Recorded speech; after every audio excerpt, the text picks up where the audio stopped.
Biografi Abdul Jabbar.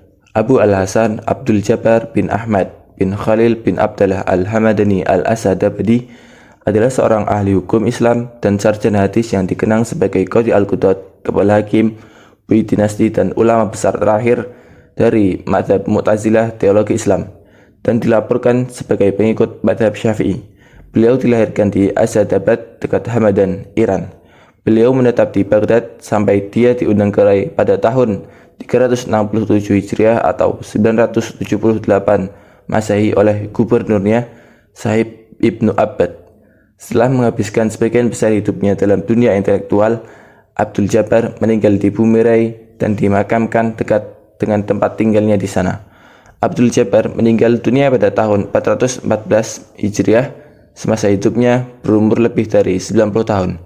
Sementara itu, sebagian besar ahli sejarah seperti As-Subki, Al-Dhahabi, Al-Dawud, dan Ibnu Imad menyatakan tahun kematian Abdul Jabbar ialah 415 Hijriah. Karya-karya Abdul Jabbar. Yang pertama, Al-Mughni, membahas tentang akidah, ibadah, muamalah, warisan, dan masalah lainnya dalam bidang fikih. Yang kedua, Al-Mughni, membahas tentang usul fikih, prinsip-prinsip hukum Islam. Yang ketiga, Al-Mudawwanah, salah satu karya terpenting dalam mazhab Maliki dan menjadi sumber penting dalam studi fikih Maliki. Yang keempat, komentar dan tafsir.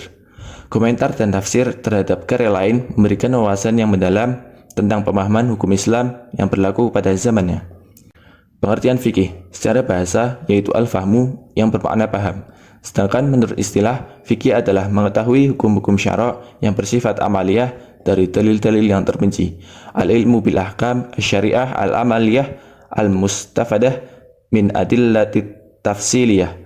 Menurut Al-Amadi, fikih adalah suatu ilmu tentang seperangkap hukum syara' yang bersifat furu'iyah yang dapat melalui penalaran dan istidlal. Menurut Abu Zahrah, adalah mengetahui hukum-hukum syara' yang bersifat amaliyah yang dikaji dari dalil-dalil secara terperinci. Pengaruh Abdul Jabbar dalam pengembangan ilmu fikih. Yang pertama, memperkenalkan metode ijtihad atau penalaran independen dalam pemahaman hukum Islam. Yang kedua, karyanya dalam menyusun kitab-kitab fikih yang menjadi rujukan utama bagi para ulama dan cendekiawan fikih setelahnya. Yang ketiga, upayanya dalam menyelesaikan perbedaan pendapat di antara para ulama dalam bidang fikih. Yang keempat, membantu memperjelas konsep-konsep hukum Islam yang rumit dan membantu umat Islam dalam memahami prinsip-prinsip dasar dalam menerapkan hukum-hukum tersebut dalam kehidupan sehari-hari. Biografi Ibn Rushd. Abdul Walid Muhammad bin Ahmad bin Rushd atau lebih dikenal sebagai Ibn Rushd adalah seorang hakim terkemuka dan berpengaruh di Cordova pada zamannya. Dia adalah seorang ilmuwan multitalenta yang menguasai berbagai disiplin ilmu pengetahuan, termasuk kedokteran, kalam, sastra, fikih, bahasa Arab, dan filsafat, meskipun masih relatif muda. Ibn Rushd lahir dalam keluarga terpandang dan tumbuh dalam lingkungan ahli fikih. Ayahnya Ahmad ibnu Muhammad dan kakeknya Abu Al-Walid Muhammad ibn Rushd adalah ahli fikih terkenal dan pernah menjadi hakim di Andalusia. Ibn Rushd mempelajari ilmu kedokteran, matematika, dan filsafat. Belajar kedokteran dari Abi Ja'far Ibnu Harun Al-Turjali yang juga menguasai filsafat, terutama Aristoteles.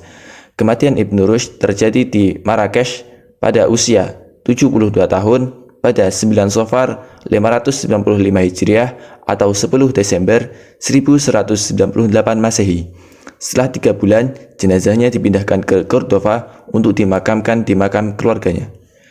Karya-karya Ibnu Rushd. Yang pertama, Al-Kulliyat fi At-Tib, kitab di bidang kedokteran yang paling dikenal di kalangan ilmu di bidang penyembuhan. Kedua, Bidayat Al-Mujtahid. Kitab ini merupakan rangkuman sejarah madhab di dalam hukum Islam dan mendiskusikan bagaimana tiap madhab mencapai kesimpulan masing-masing. Ketiga, Tahafut At-Tahafut, kitab yang berarti kerancuan di atas kerancuan. Ini adalah penengah dialektika pemikiran filsafat Aristoteles dengan Abu Hamid Al-Ghazali.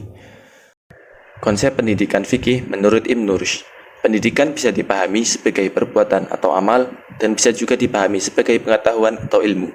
Maka pendidikan fikih bisa berarti upaya dan bisa juga diartikan sebagai pengetahuan tentang bagaimana melaksanakannya. Ketika mengartikan pendidikan fikih sebagai upaya, maka upaya itu bisa dilakukan oleh seseorang terhadap dirinya sendiri atau orang lain. Upaya yang dilakukan terhadap dirinya sendiri disebut belajar, sedang upaya terhadap orang lain disebut mengajar atau mendidik. Dan jika mengartikan pendidikan fikih sebagai pengetahuan, maka pendidikan fikih adalah pengetahuan tentang cara mempersiapkan individu untuk mengetahui dan memahami hukum Islam beserta dalil-dalilnya secara terperinci. Ibnu Rushd tidak mengemukakan tentang konsep pendidikan fikih secara langsung, namun konsep-konsep tersebut bisa ditemukan dengan mendalami pemikiran-pemikiran filsafat yang dikemukakan Ibnu Rushd. Ibnu Rushd menilai bahwa syariah sebagai sumber hukum Islam mengandung dua ajaran, yaitu ajaran yang bersifat teoritis, ilmu, dan ajaran yang bersifat praktis, amal.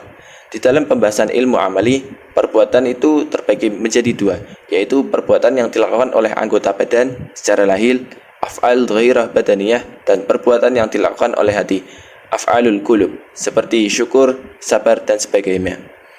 Ilmu tentang perbuatan yang dilakukan oleh anggota badan secara lahir disebut fikih, dan perbuatan yang dilakukan oleh hati disebut zuhud atau juga ilmu akhirat.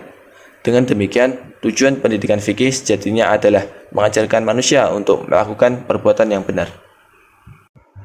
Kontribusi Ibnu Rushd terhadap perkembangan fikih. Yang pertama, melalui karyanya Bidayatul Mujtahid, ia berusaha membangun fikih yang sesuai dengan tujuan syariat di atas fondasi moral atau akhlak. Yang kedua, Ibnu Rushd juga memberikan kontribusi besar dalam pengembangan metodologi hukum Islam dan pengaplikasiannya dalam konteks sosial yang berubah-ubah.